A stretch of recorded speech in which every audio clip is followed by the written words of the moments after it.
حسبي الله لا إله إلا هو حسبي الله لا إله إلا هو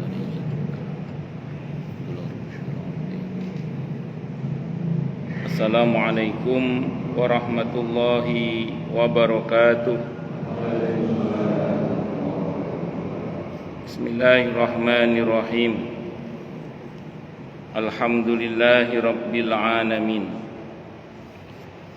Wa bihi nasta'inu ala umurid dunya waddin. Wassalatu wassalamu ala asyrafil anbiya'i wal mursalin Sayyidina wa habibina wa syafi'ina wa qurrati a'yunina wa maulana Muhammadin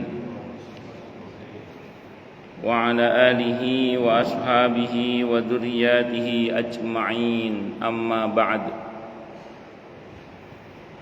Ashhadu an la ilaha illallah wa ashhadu anna Muhammadar Rasulullah wa ufawwidu amri ilallah, innallaha basirun bil ibad.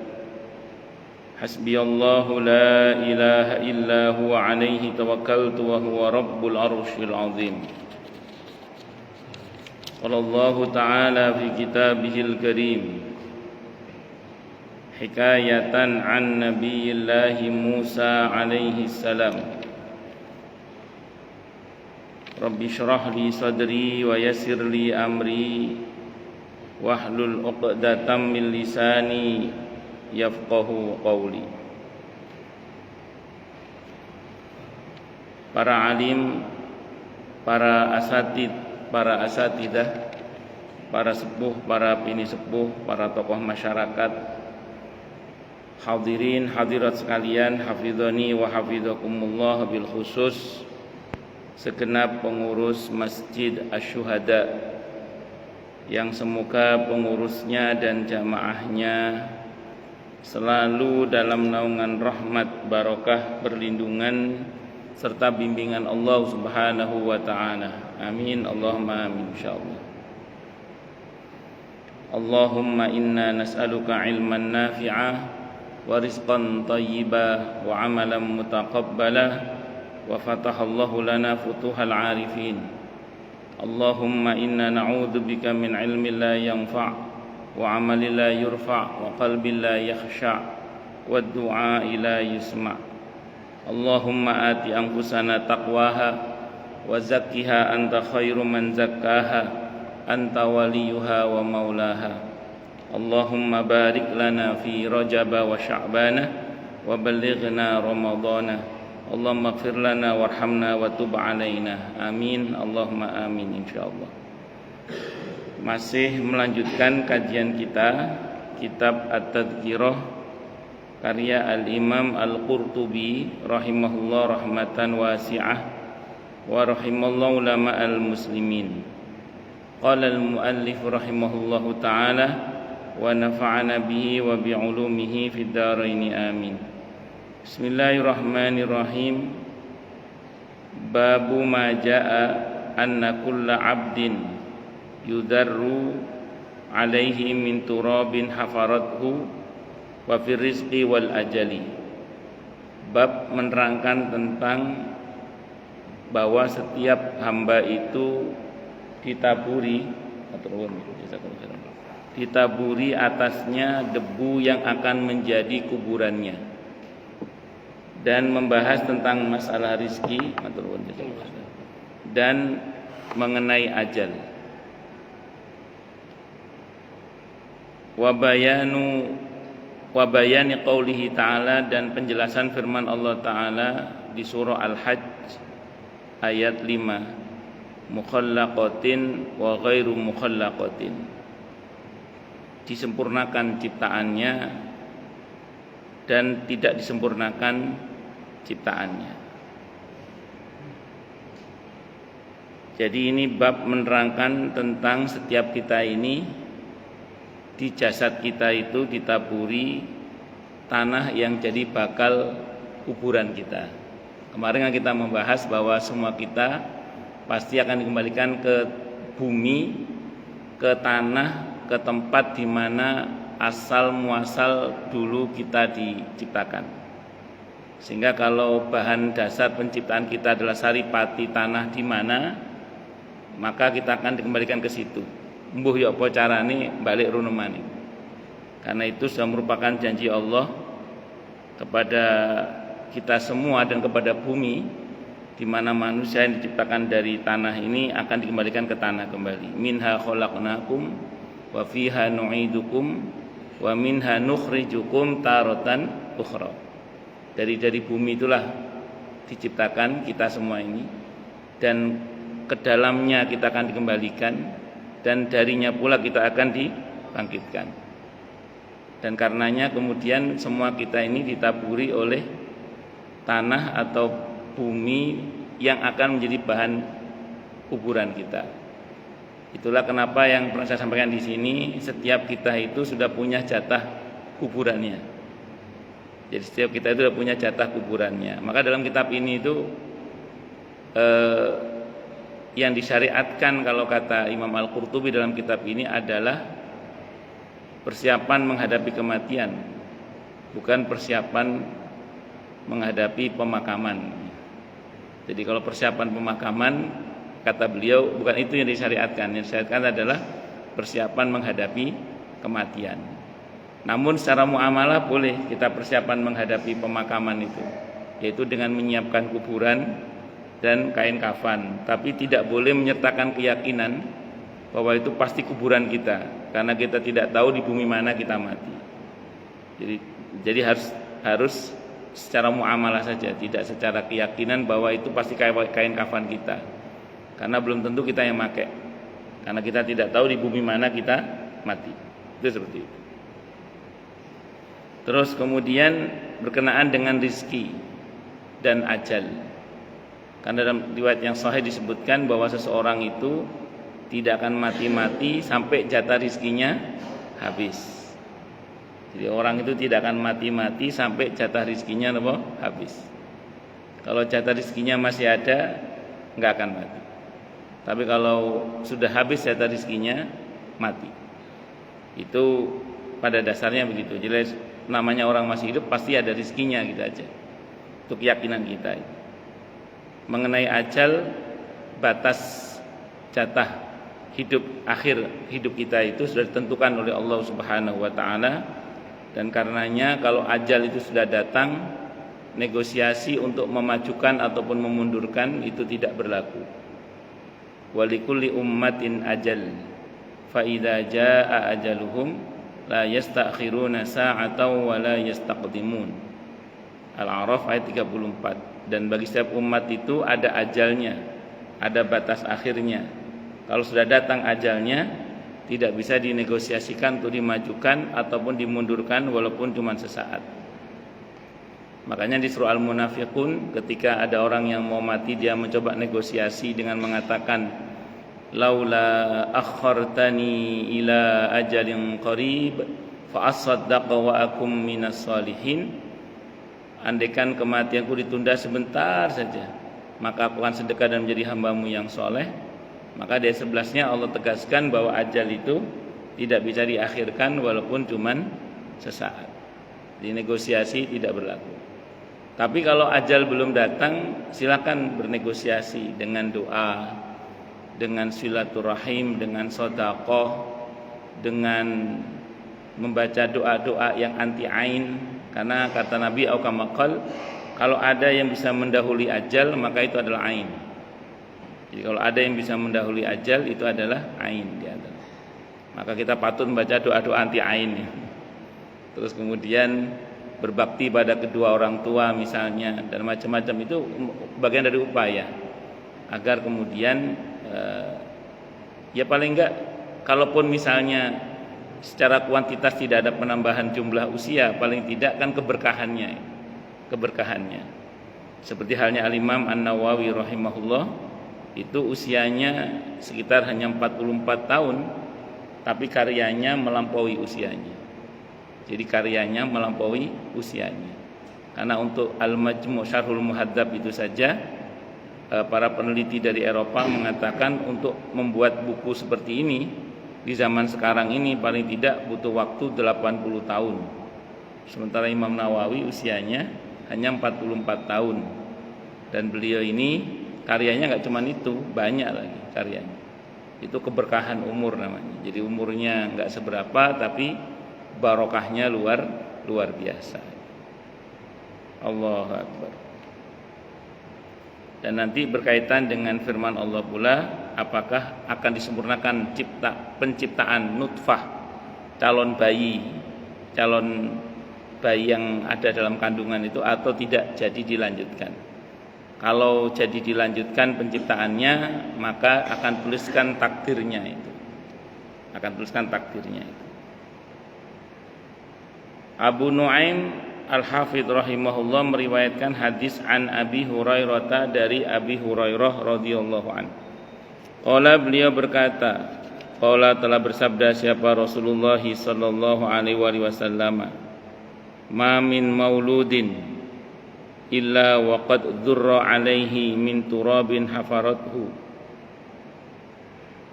Ma min mauludin, tidak seorang pun yang dilahirkan, illa kecuali waqad dzurra, sungguh telah ditaburi alaihi atasnya, min turabin, dari debu atau dari tanah, hafarathu yang akan menjadi kuburannya atau yang akan menguburnya. Ini riwayatnya hasan dengan beberapa syawahid, berarti hadisnya hasan li ghairihi. Qala Abu Asim An-Nabil, berkata siapa Abu Asim An-Nabil rahimahullah, mana jiduli Abi Bakrin, tidaklah aku mendapati untuk Abu Bakar wa Umar dan Umar radhiyallahu anhuma, fadilatan misla hadhihi, keutamaan seperti ini, li anna tinatahuma, karena tanah kuburan keduanya, tinatu Rasulillah, sama dengan tanah kuburan Rasulullah Muhammad sallallahu alaihi wasallam. Akhrajahu fi bab Ibnu Sirin, beliau mengeluarkan hadis ini dalam bab Ibnu Sirin, an Abi Hurairah, dari Abi Hurairah radhiyallahu anhu. Wa qala, dan beliau berkata, hadza hadisun gharibun, ini adalah hadis yang gharib, asing, min hadisi Aun, dari hadis Aun, lam naktubhu, aku tidak mencatatnya, illa min hadisi Abi Asim An-Nabil, kecuali dari hadis Abi Asim An-Nabil, wa ahadus thiqatil a'lami min ahli Basrah, beliau termasuk tokoh yang thiqah. Thiqah itu kuat hafalannya, baik orangnya. Terus dari kalangan ahli Basrah, penduduk Basrah. Jadi hadisnya ini hasan dengan beberapa syawahid. Jadi setiap kita ini ditaburi dengan tanah, di mana yang tanah itu akan menjadi kuburan kita. Andaikan kita paham tekstur tanah, kira-kira kalau kita nyium kaki kita itu ini aroma tanah mana ini? Ya kita tidak tahu ya. Sekarang nggak tahu, maka syariatnya ya persiapan saja. Bahwa terlepas di mana nanti akan kita akan ditanam, itu terserah Allah. Karena semua kita sudah dipastikan ada jatah kuburannya. Karena setiap kita ditetapkan pasti kembali ke perut bumi, itu pasti. Walaupun saya ulang, secara muamalah monggo jangan persiapan dengan pemakaman, dengan persiapan pemakaman ya monggo silakan. Tapi yang pasti semua kita sudah ada jatah kuburannya, dan semua kita dipastikan kembali ke tempat itu. Makanya merupakan keutamaan yang luar biasa bagi Abu Bakar, bagi Sayyidina Umar radhiyallahu anhuma, karena keduanya ditempatkan di tempat yang sama dengan Rasulullah Muhammad sallallahu alaihi wasallam. Kalau kata Imam Al-Qurtubi nanti di belakang beliau mengatakan, satu lagi kata beliau yang akan diletakkan di tempat yang sama, yaitu Nabi Isa alaihi salam. Nabi Isa alaihi salam. Sebenarnya yang direncanakan berada satu tempat dengan Rasulullah Muhammad SAW adalah Siti Aisyah radhiyallahu anha.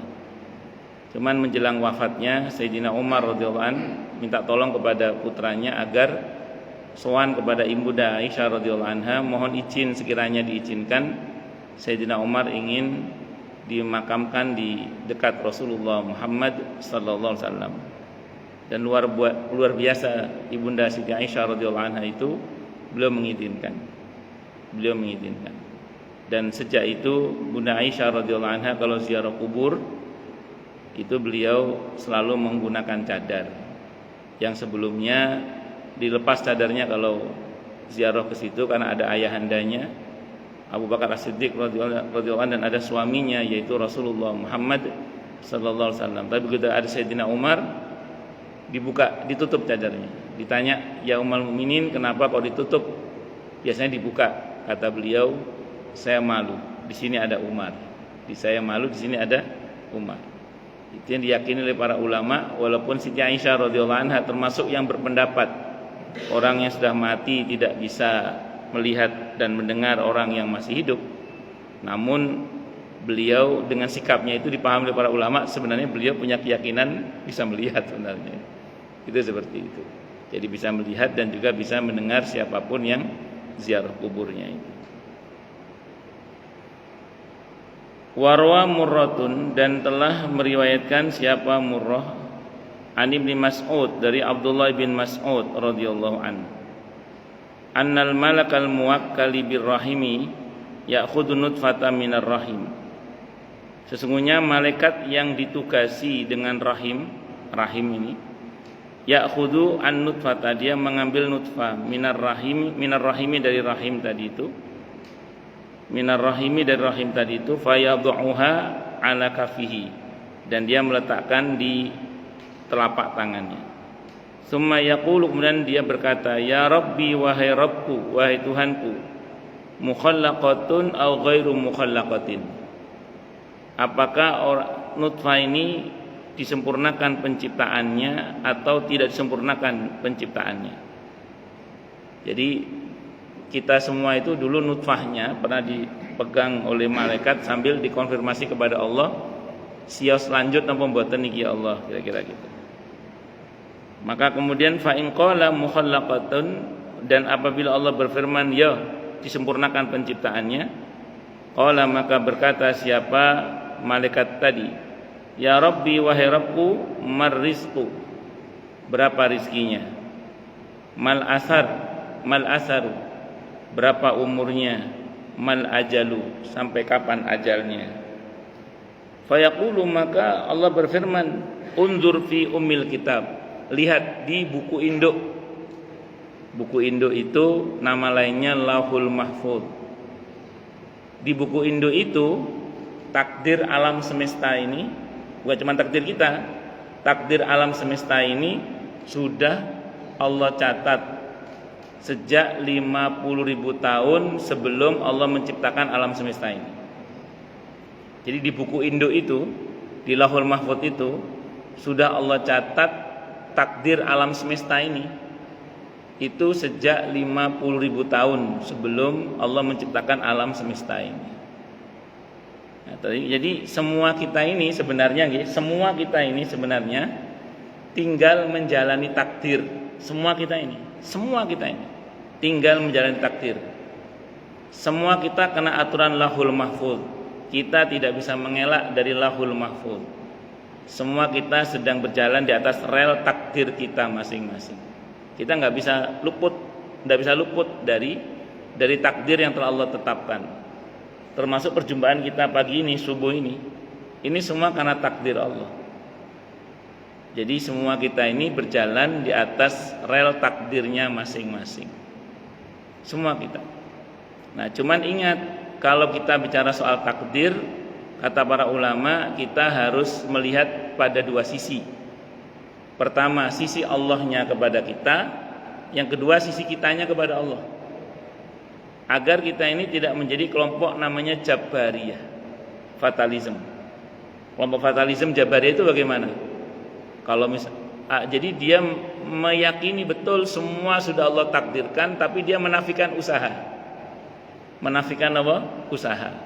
Jadi kalau bahasa kasarnya, semua sudah Allah takdirkan, buat apa kita berusaha? Semua sudah Allah takdirkan, buat apa kita berusaha? Maka mereka ini menafikan usaha. Jangan jadi kelompok Jabariyah. Tapi jangan juga menjadi kelompok Mu'tazilah atau Qadariyah, gak percaya dengan takdir.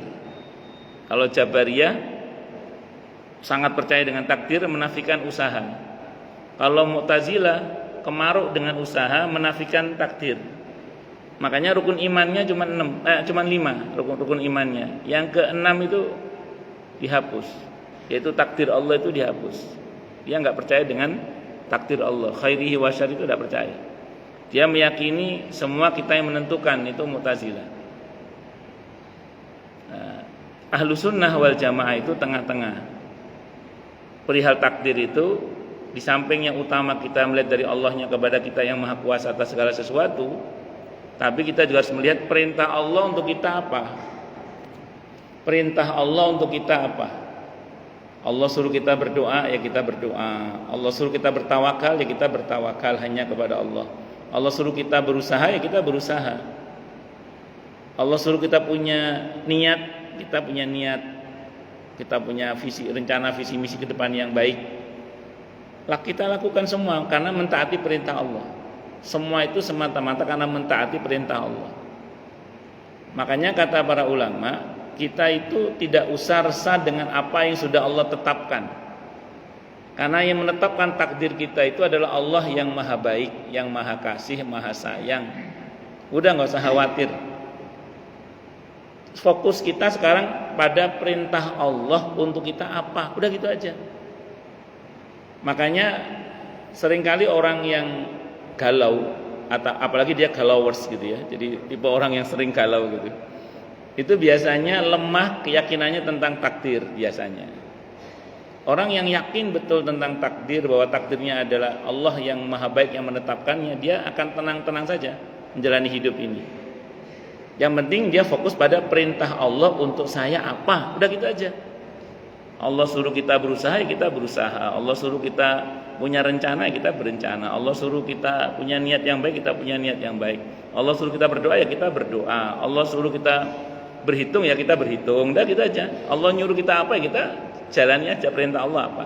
Semata-mata mentaati perintah Allah. Nah, disinilah nanti kita akan tahu bahwa meskipun kita tidak bisa lepas dari aturan Lauhul Mahfuz. Saya ulang ya, meskipun kita tidak bisa lepas dari aturan Lauhul Mahfuz, tapi ingat, Allah adalah zat yang tidak kena aturan Lauhul Mahfuz. Itu catatan pentingnya itu. Jadi Allah itu tidak kena aturan Lauhul Mahfuz, itu Allah. Artinya Allah berhak bertindak di luar ketentuan Lauhul Mahfuz. Kalau bahasanya Imam Ghazali rahimahullah, Allah sebagai pemilik sunnatullah berhak berbuat di luar sunnatullah. Itulah kiranya di antara makna sifat jaiznya Allah, fi'lu kulli mumkinin aw tarkuhu, mengerjakan apa yang mungkin atau meninggalkannya. Kalau bahasa Al-Qur'annya apa? Innallaha ala kulli syai'in qadir. Itu kalau bahasa Al-Qur'annya, bahwa Allah itu maha kuasa atas segala sesuatu. Makanya kalau sekiranya kita menggunakan kalkulasi bumi rasanya nggak mungkin, maka kita mesti menggunakan kalkulasi langit, kira-kira gitu. Jadi kalau jalur bumi buntu, ya jalur langit, kira-kira gitu. Walaupun kalau bisa sebelum buntu, jalur langit sudah kita tempuh. Karena kalau urusan langit beres, buminya insya Allah ikut beres. Kok bisa gitu Ustaz? Iya, karena Qurannya yang bilang kan, wa fis samaa'i rizqukum wa ma tu'adun. Di langitlah rizki kalian dan apa-apa yang Allah janjikan kepada kalian. Jadi kalau urusan langitnya beres, insya Allah urusan buminya beres. Karena jalur bumi ini sering buntu. Begitu jalur bumi buntu, jangan lupa jalur langit. Ketika kita mengatakan nggak mungkin menurut siapa? Menurut kita. Menurut Allah nggak ada yang tidak mungkin. Semuanya mungkin. Karena Allah berkuasa, yamhullahu ma yasha wa yusbit. Allah itu berkuasa menghapus apa saja yang Allah kehendaki dan menetapkannya. Jadi Lauhul Mahfuz itu kita ini nggak bisa ngubah takdir, gitulah kalau bahasa sederhananya. Tapi Allah kuasa nggak? Ya kuasa lah yang bikin takdir Allah. Karena Allah itu tadi yamhullahu ma yasha wa yusbit. Allah itu punya kuasa untuk menghapus dan menetapkan. Suka-suka Allah. Itulah kenapa kita nggak boleh putus asa, walaupun rasanya nggak mungkin gitu, nggak boleh putus asa. Kenapa? Memang kita nggak bisa merubah takdir, karena semua kita pasti akan berjalan di atas takdir kita, nggak bisa tidak itu. Tapi Allah punya kuasa untuk menghapus atau merubahnya atau menetapkannya. Dan itu ya suka-suka Allah. Dan Allah tidak akan zalim kepada hamba-hambanya. Makanya kan kalau kita baca tafsir tentang surah Al-Qadar, tanazzalul malaikatu warruhu fiha biizni rabbihim min kulli amr, itu pada malam Qadar itu turun malaikat dengan perintah untuk ngurus urusan yang dalam tafsirnya adalah takdir, dipimpin oleh malaikat Jibril. Itu kalau kata Ibnu Abbas, takdir-takdir yang Allah tetapkan di malam nisfu Sya'ban, itu bukan kata saya, kata Ibnu Abbas, nanti dicek dalam tafsir Ibnu Katsir ya. Itu dieksekusinya di malam Qadar itu. Nah, jadi itu apa maksudnya itu? Jadi rupanya tiap tahun dalam skala besar-besaran Allah itu menata ulang takdir alam semesta ini. Jadi tiap tahun itu dalam skala besar-besaran itu Allah tata ulang takdir alam semesta ini, termasuk takdir kita ini. Maka tidak jarang orang yang berhasil bernegosiasi lah dengan aneka amalan yang dilakukan di malam-malam yang dimaksud itu setelahnya tidak jarang akan mengalami ledakan-ledakan perubahan takdir. Nah, kalau Ibnu Abbas menerangkannya begitu. Jadi di malam Qadar itu waktunya mengeksekusi takdir yang ditetapkan di pada malam nisfu Sya'ban, kata beliau. Jadi ada benang merah antara malam Qadar dengan malam nisfu Sya'ban, kalau menurut Ibnu Abbas dalam menafsirkan ayat itu. Nah, kita ini kan tidak tahu kapan malam Qadar. Tapi kalau malam nisfu Sya'ban kan kita insya Allah tahu. Nah, makanya malam itu jangan dilewatkan dengan kesia-siaan. Mungkin tidak ada amalan khusus yang sahih yang sampai kepada kita. Justru karena tidak ada itu, maka kita mengamalkan apa saja yang kita bisa amalkan saat itu.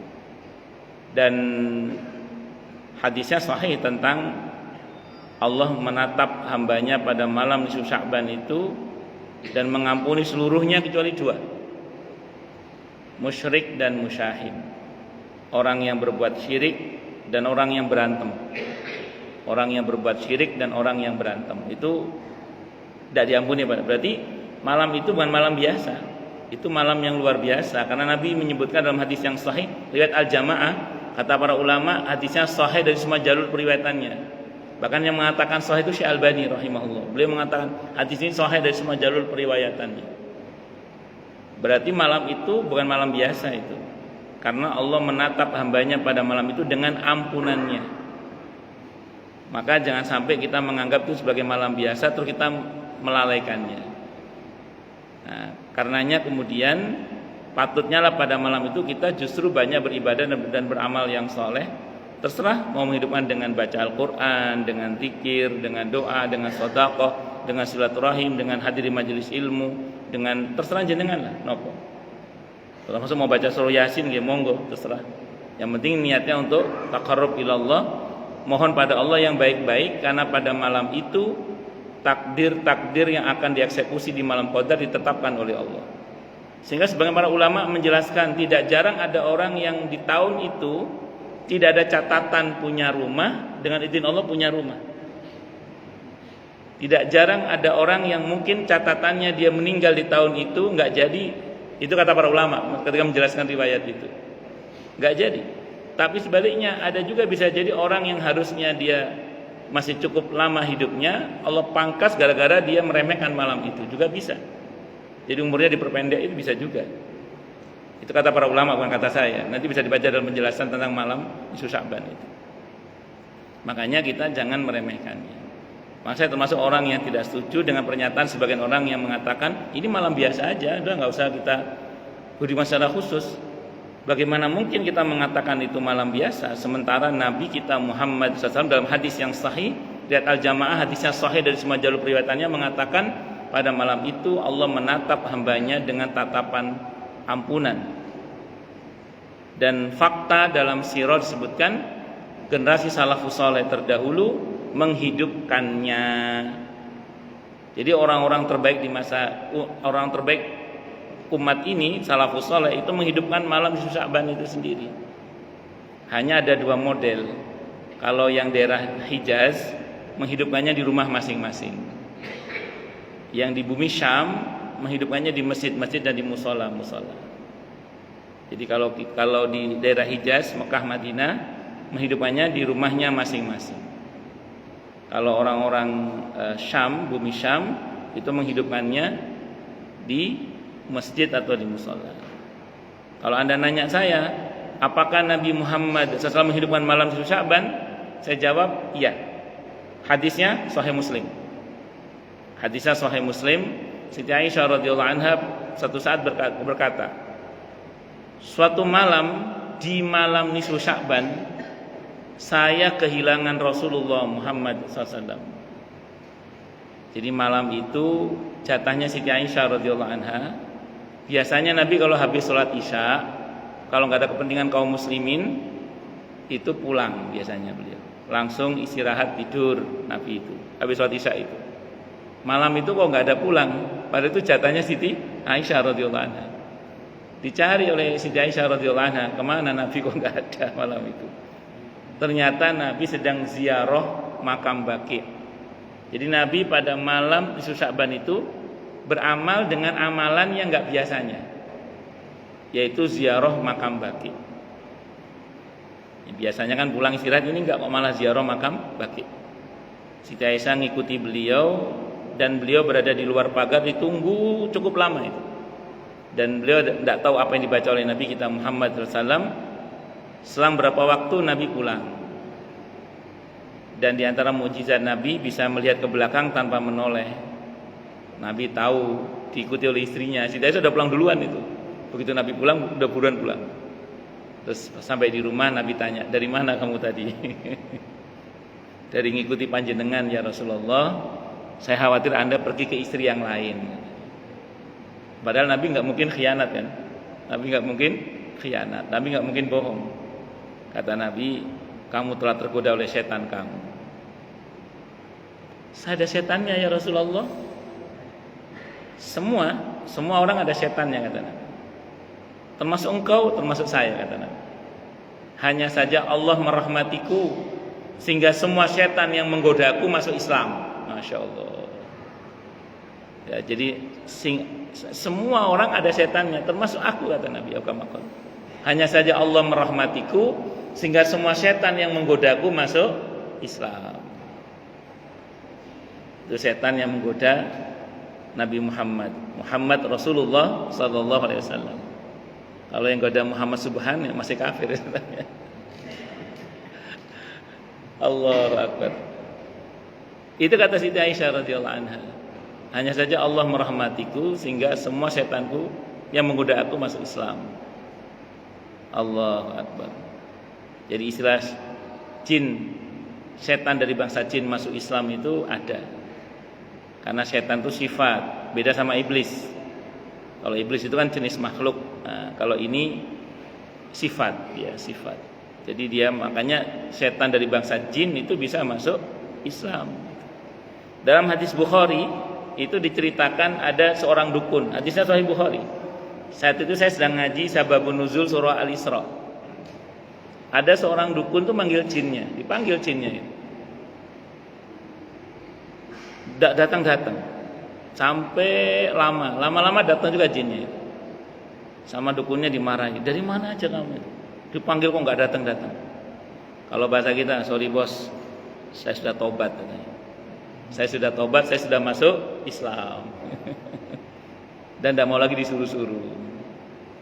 Rupanya itu ada dalam hadis Sahih Bukhari. Saat itu saya pas ngaji Sababun Nuzul, satu ayat dari surah Al-Isra itu.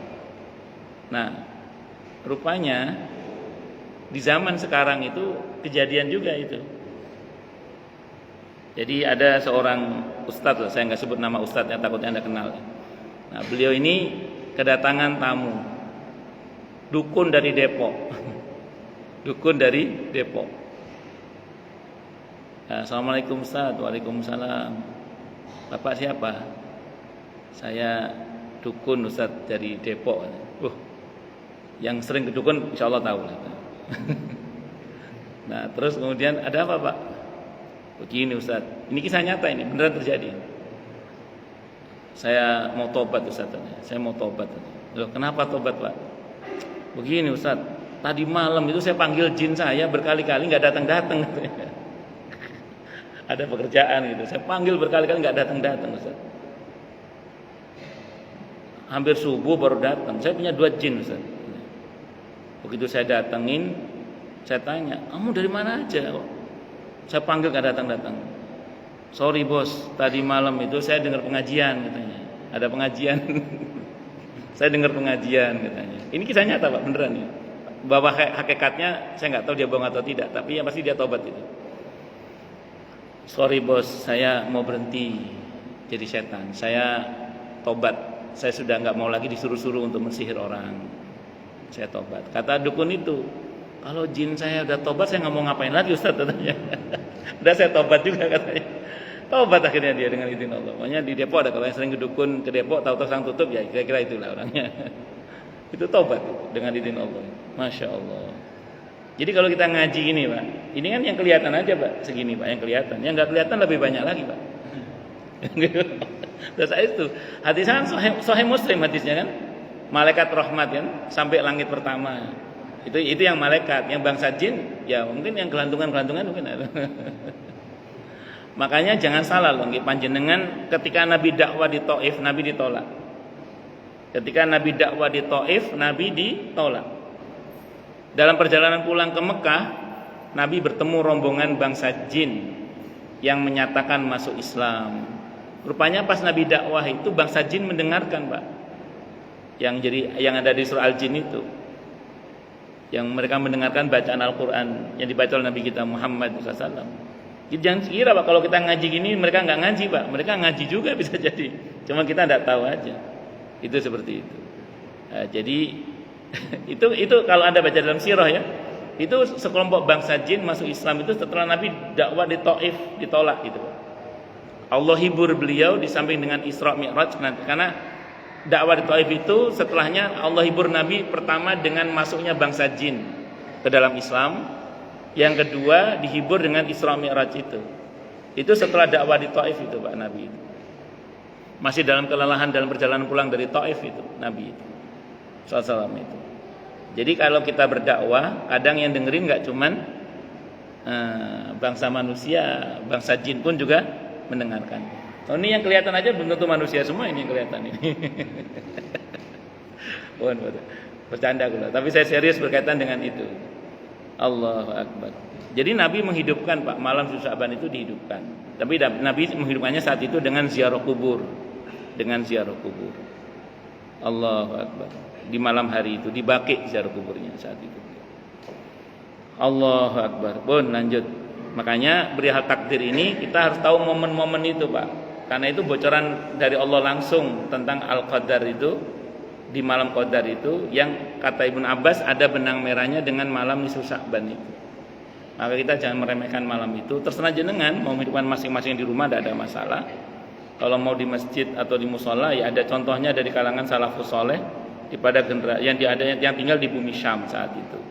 Karena kalau menurut mereka kami ini dekat dengan wilayah Romawi. Makanya mereka sengaja mengadakan di masjid atau musola untuk syiar, untuk dakwah, untuk mengenalkan Islam kepada mereka. Nah, sementara di bumi Hijaz, Mekah, Madinah karena kebanyakan memang kantongnya kaum muslimin, maka dirasa di masing-masing rumah juga nggak ada masalah. Itu seperti itu. Allahu Akbar. Fayaqulu maka Allah berfirman undur fi ummil kitab. Lihatlah yang ada di dalam buku induk. Fayanduru maka melihatlah malaikat tadi itu fil lauhil mahfuz di dalam lauhil mahfuz. Fayajidu fihi rizqahu maka dia mendapati di dalam lauhul mahfuz itu rizkinya. Wa asarahu dan umurnya wa ajalahu dan ajalnya wa amal dan pekerjaannya. Wa ya'khudhu turabal ladzi yudfanu fi buq'atihi wa yu'ajjinu bihi nutfatahu dan dia mengambil debu atau tanah yang bakal dikubur dia di dalam kuburannya dengan tanah itu dan dia mengadoni tanah itu dengan nutfahnya orang tadi itu Falidzalika qauluhu ta'ala, dan kan fadzalika qauluhu ta'ala, maka itulah firman Allah Ta'ala, minha khalaqnakum wa fiha nu'idukum, dari tanah itulah kami menciptakan kalian, dan ke dalam tanah itu pula nanti aku akan kembalikan kalian. Surah Toha ayat 55. Kharajahu at-Tirmidzi al-Hakim, telah mengeluarkan hadis ini siapa? Imam at-Tirmidzi al-Hakim, Abu Abdullah, bapaknya Abdullah, dalam kitab Fi Nawadirul Usul, dalam kitab Nawadirul Usul. Nah, jadi itu diantara penjelasan dalam hadis ini berkenaan dengan keadaan setiap orang yang takdirnya telah Allah tetapkan di Lauhul Mahfuz. Tapi ingat tadi ya, sebetapapun kita meyakini bahwa semua kita ini hanya tinggal menjalani takdir, Pak, semua kita ini. Tapi ingat, fokus kita pada dua ya, Allahnya kepada kita dan kitanya kepada Allah. Gak usah resah tentang apa yang Allah jamin, tapi fokuslah kepada perintah Allah untuk kita apa. Nah, kalau Imam Ghazali rahimahullah itu menyatakan ada 4 instrumen yang dengannya kita diperintah oleh Allah. Yang pertama, kita harus ikhtiar. Ikhtiar itu masih dalam bahasa Arab ya. Dia kata khiyar, artinya pilihan. Setiap kita harus punya visi misi ke depan yang baik, yang benar, niat yang benar, niat yang baik. Ini mengundang pertolongan Allah, karena orang kalau punya niat yang baik, baru niat saja sudah diberi pahala oleh Allah. Dan pahala itu rahmat Allah. Sehingga kalau kita punya visi misi ke depan yang baik, punya niat yang baik, punya tujuan yang baik, maka kita ini akan disertai dengan rahmat Allah selalu. Berarti itu mengundang perhatian Allah secara khusus, itu mengundang pertolongan Allah. Nah, karenanya kemudian seorang muslim itu hidupnya bukan mengalir, Pak, tapi mengarah.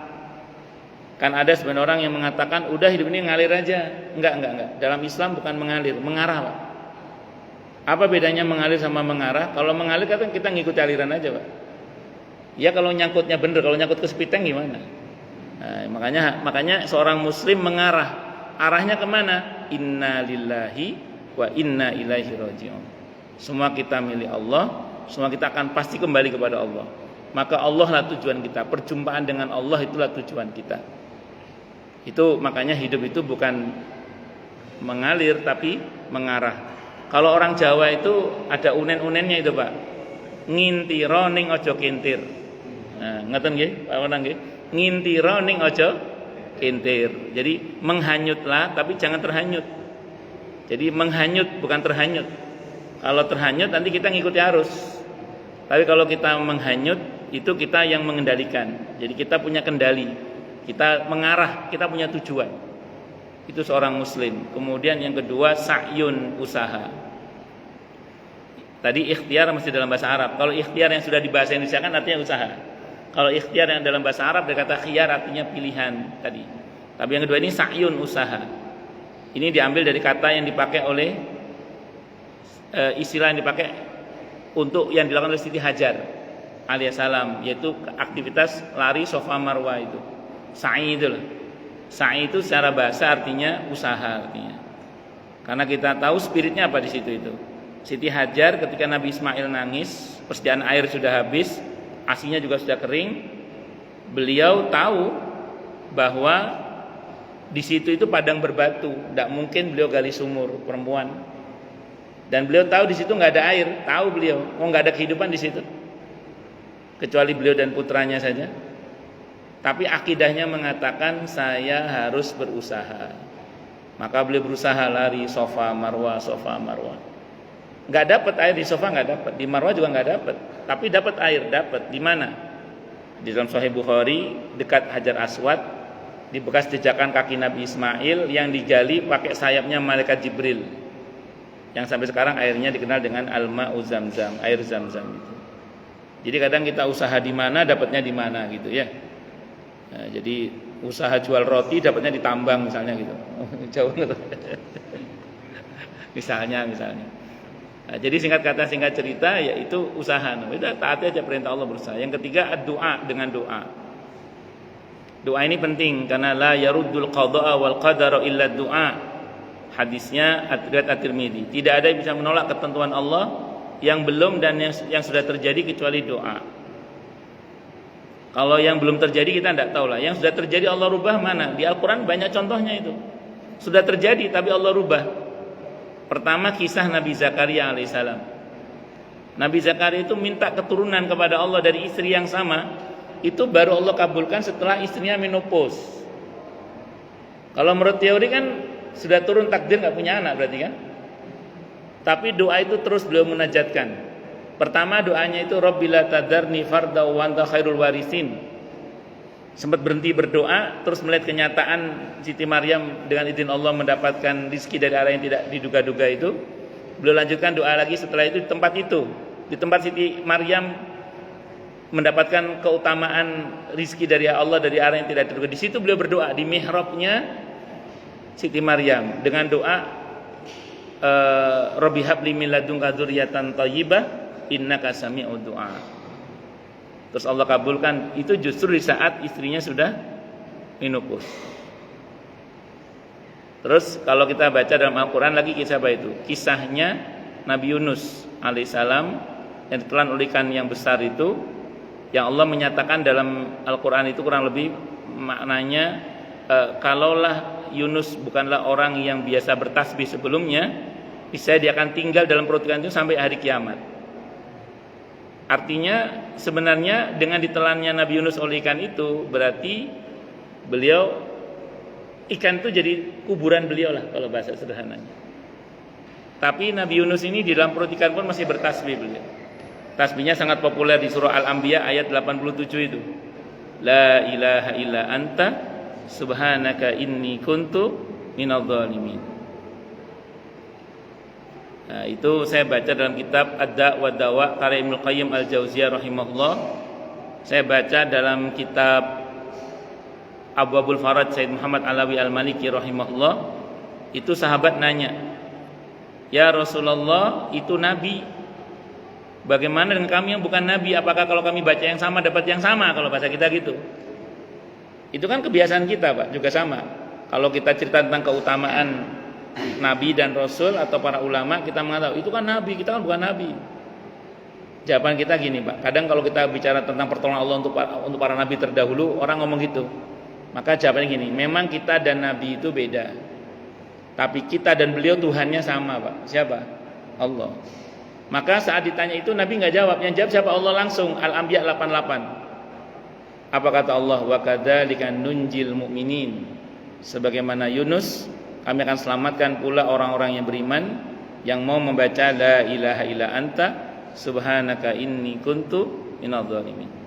Maka dulu kami para santri ketika saya masih nyantri di Nurul Jadid Paiton Probolinggo, saya punya kiai Allahyarham Kiai Haji Hasan Abdul Wafi, itu beliau mengatakan santri punya masalah apapun perbanyak baca la ilaha illa anta subhanaka inni kuntu minadh dhalimin. Tapi harus yakin, Pak.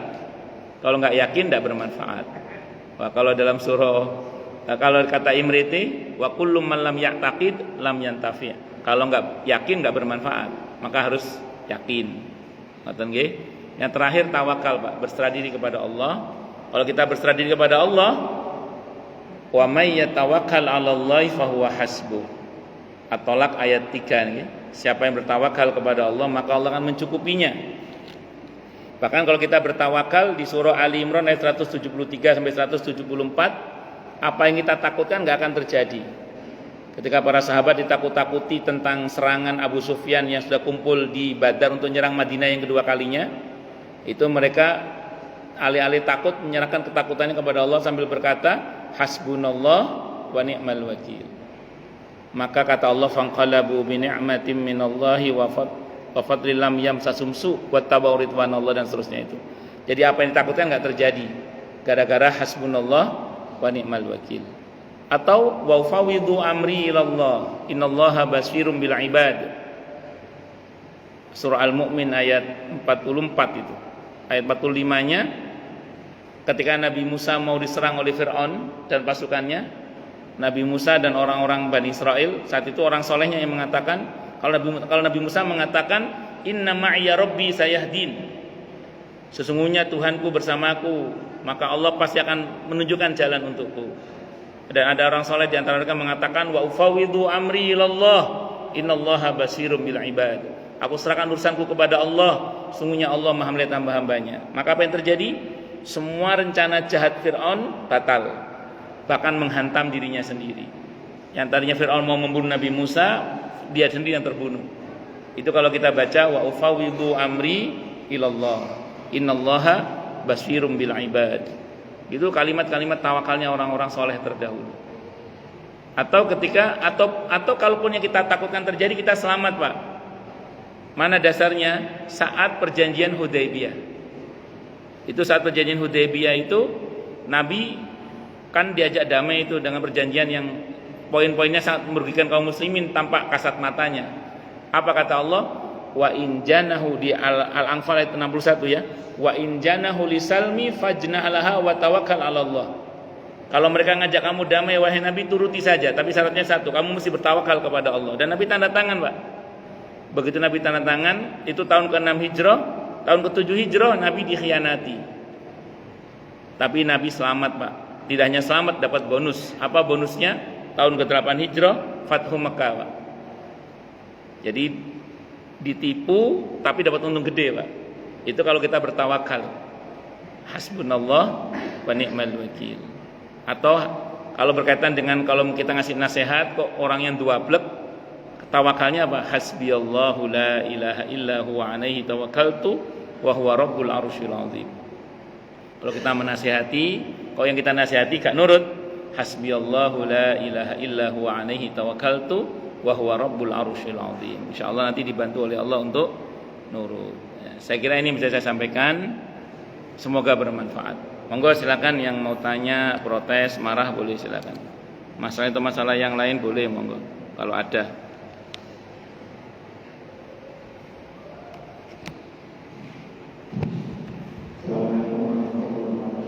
Waalaikumsalam warahmatullahi wabarakatuh.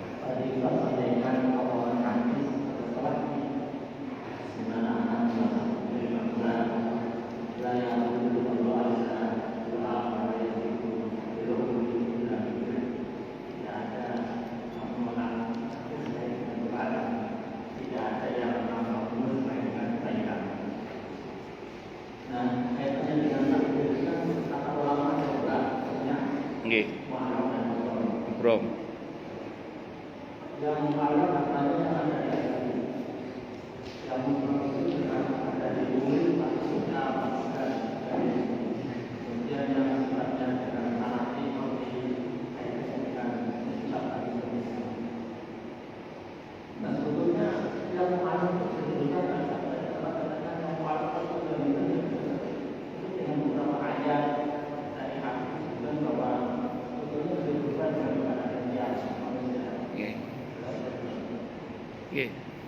Ya, sebenarnya ketika Nabi bicara soal takdir itu kan beliau mengatakan sudah kering tinta. Sudah kering tinta, takdir sudah ditetapkan. Dalam pengertian selanjutnya kita tinggal menjalani takdir itu sebenarnya. Makanya begini memang ada beberapa informasi dari beberapa dalil yang ada yang menunjukkan bahwa takdir tidak bisa dirubah. Tapi ada beberapa ayat yang mengisyaratkan itu bisa. Seperti misalnya innallaha la yughayyiru ma biqaumin hatta yughayyiru ma bi anfusihim, misalnya kita di antaranya. Tapi terlepas dari itu, kalau kita gabungkan semua dalil yang ada, kesimpulannya Tan Baji, kita memang nggak bisa merubah takdir kita ini. Jadi kita nggak bisa merubah takdir, kita nggak bisa. Tapi Allah berkuasa nggak? Berkuasa. Makanya fokus kita adalah ya sekarang gini, perintah Allah untuk kita apa? Mohon Pak Haji. Allah suruh kita berdoa ya kita berdoa. Allah suruh kita tawakal, kita tawakal. Kita tidak tahu mana-mana takdir yang mubrom dan mu'alaq untuk kita juga nggak tahu. Karena tadi misalnya soal ajal yang ada yang mengatakan itu mubrom. Tapi ternyata kita baca beberapa riwayat ada yang kemudian kan ajalnya iya. Nabi Syis itu setelah sekian ratus tahun tidur ada yang mengatakan meninggal, Allah hidupkan kembali. Terus kemudian beberapa mukjizat para nabi, Nabi Isa misalnya kan bisa menghidupkan orang yang sudah mati. Zaman Nabi Musa pernah ada anak muda yang ajalnya dinegosiasikan untuk dibangkitkan kembali dengan izin Allah. Kalau kita baca tafsir Suyuti, putra-putrinya Nabi Ayub, begitu beliau berdoa Rabbi anni masaniyad durru wa anta arhamur, itu dikembalikan hidup. Kan sihirnya setan saat itu termasuk membunuh anak-anak. Nah, tapi dengan izin Allah begitu beliau membaca doa itu, qadarullah putra-putri beliau hidup kembali dengan izin Allah. Nah, itu kalau kita bicara dalam tafsir As-Suyuti. Makanya ngeten Pak Haji, kita fokus mawon Pak Haji pada usaha yang sungguh-sungguh, doa yang sungguh-sungguh, tawakal yang sungguh-sungguh, punya visi misi ke depan yang baik yang sungguh-sungguh, bahwa nanti ada atau tidak ada yang dirubah itu terserah Allah, borong kersa Allah mawon. Nah, termasuk mengambil momen-momen yang kata Ibnu Abbas tadi itu. Ini masa-masa di mana Allah merevisi atau menata ulang takdir itu dalam skala besar-besaran. Terutama di pada qadar niku Pak Haji. Pun jadi betul saya ngeluh soal ngaten nggih Pak Haji nggih. Wallahu alam bisawab. Nggih, monggo Pak. Waalaikumsalam warahmatullahi wabarakatuh. Ruqyah. Oke.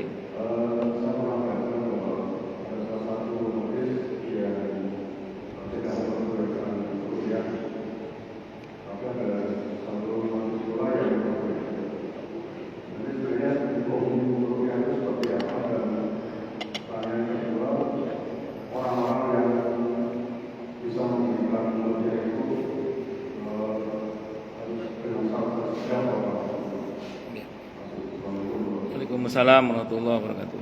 Sempat rame garam ruqyah ini. Baik, saya mau terangkan dulu.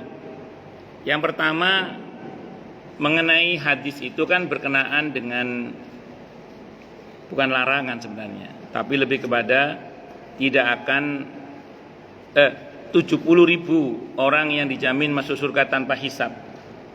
Itu diantaranya adalah orang yang tidak minta diruqyah. Itu diantaranya. Itu ulama dalam memahami hadis itu ada dua macam. Yang pertama memahami sebagaimana teksnya, sehingga orang yang meminta ruqyah itu biasanya kata para ulama yang pertama ini itu tawakalnya kurang biasanya. Orang yang tawakalnya kurang mengandalkan orang lain itu biasanya kurang sungguh-sungguh dalam bermujahadah. Makanya karena dia kurang sungguh-sungguh dalam bertawakal, dalam bermujahadah, pantas kalau dia nggak dapat jatah masuk surga tanpa hisab. Karena yang masuk surga tanpa hisab, tanpa adab itu orang-orang yang imannya betul-betul top, misalnya gitu. Nah, sementara dia masih ngandelin orang, makanya dia tidak masuk dalam kategori itu. Satu. Ada pendapat yang kedua mengatakan yang dimaksud dengan tidak minta diruqyah di situ adalah ruqyah syirkiyah maksudnya. Karena ruqyah itu dari kata ruqa, artinya mantra, jampe-jampe. Nah, yang dimaksud dalam hadis itu minta diruqyah secara syirkiyah. Terlepas dari perdebatan ulama tentang ini, memang jalan tengahnya begini Pak, memang ada baiknya kalau kita belajar meruqyah diri sendiri memang. Jadi jangan ngandelin orang gitu. Makanya sering orang itu nanya ke saya kadang, Ustadz bisa ngeruqyah enggak? Saya sebenarnya bisa, cuman kalau saya bilang iya nanti saya jadi tukang ruqyah kan repot Pak. Tadi saya ajarkan, udah baca sendiri aja ini. Baca sendiri. Saya pernah telepon orang jam 10 malam, ditelepon orang, orangnya ada apa enggak di sini? Nelpon saya, Ustadz ini ada kemasukan jin. Ustadz bisa nggak saya jemput ke sini? Ngawur aja. Itu kejadian itu. Ya Allah, dikira saya ini apa? ya begitulah kira-kira. Jadi udah Pak, akhirnya saya ajari. Udah Pak, baca ini aja, saya baca ini. Saya ajari. Saya ajari baca ini. Jadi biar dia ngeruqyah dirinya sendiri gitu. Itu satu dulu. Nah, jadi yang dimaksud adalah ruqyah syirkiyah ya. Nah, terus kemudian kalau kita sepakat dengan pendapat yang kedua, itu sebenarnya didukung oleh beberapa riwayat. Faktanya, beberapa sahabat datang kepada Nabi minta diruqyah, dan Nabi tidak menolak. Berarti tidak ada masalah sebenarnya. Nah, kriteria orang yang bisa meruqyah itu bagaimana? Ruqyah syariah itu prinsipnya yang dibaca benar ya, baik dari Al-Quran maupun dari sunnah Nabi kita Muhammad SAW atau dari para ulama-ulama terpercaya. Terus kemudian diperdengarkan bacaannya. Karena kalau nggak diperdengarkan nanti orang bertanya-tanya yang dibaca apa ini. Jadi diperdengarkan bacaannya. Jadi orang tenang, yang diruqyah itu tenang. Oh, yang dibaca Al-Quran. Oh, yang dibaca dari doa Nabi misalnya. Oh ini yang dibaca dari doa ulama-ulama yang terpercaya misalnya, ya udah baca aja, tidak ada masalah. Tapi kalau nggak diperdengarkan nanti orang bertanya-tanya, iki mau coba atau kok komat kamit ini misalnya. Ngoten nggih, wallahu a'lam bishawab. Ada lagi yang lain?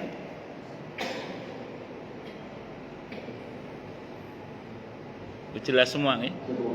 Cukup nggih? Kita tutup dengan hamdalah. Alhamdulillahirabbil alamin. Semoga kajian kita bisa bermanfaat, mubarakah fi dini wa dunya wal akhirah untuk kita, keluarga kita dan seluruh umat Islam semuanya. Dan mudah-mudahan kita semua dijadikan oleh Allah sebagai orang-orang yang sukses dunia akhirat, selamat dunia akhirat, bahagia dunia akhirat, dan dipermudah urusan kita oleh Allah fi dini wa dunya wal akhirah. Semoga Allah limpahkan hidayah selalu untuk kita, semoga Allah tingkatkan selalu hidayah untuk kita, dan semoga Allah berikan hidayah untuk siapapun yang melihat kita. Subhanakallahumma bihamdika asyhadu an la ilaha illa anta astaghfiruka wa atubu ilaik. Sallallahu alaihi Muhammad wa ala alihi washabihi wasallam. Saya mohon maaf. Wassalamualaikum warahmatullahi wabarakatuh.